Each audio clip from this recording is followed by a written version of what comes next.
5 choses importantes à savoir sur le 28 septembre 1958 en Guinée. 1.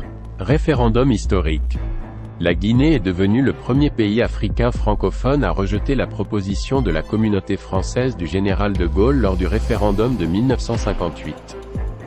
Le référendum a été rejeté par 95% des électeurs. 2. Déclaration d'indépendance. Suite au référendum, les Guinéens ont choisi l'indépendance totale plutôt que de rester liés à la France. Quelques jours après le vote, le 2 octobre 1958, la Guinée a déclaré son indépendance totale. 3. Nouveau leadership.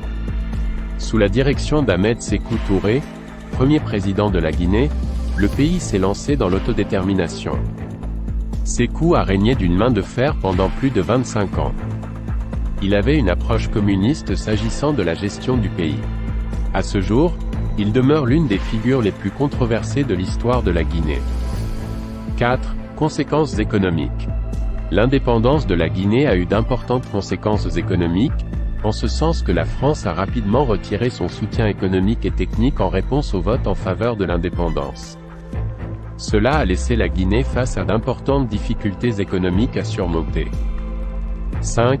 Impact sur la décolonisation africaine.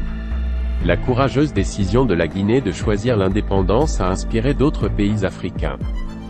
Cela a contribué au mouvement de décolonisation en Afrique et à la fin de l'ère coloniale sur le continent.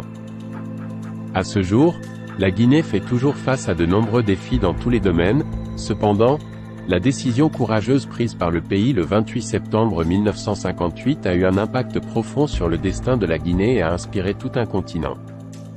Nous reviendrons avec plus de détails pour chacun des points mentionnés dans de futures vidéos. N'oubliez pas de liker, de vous abonner et de partager cette vidéo.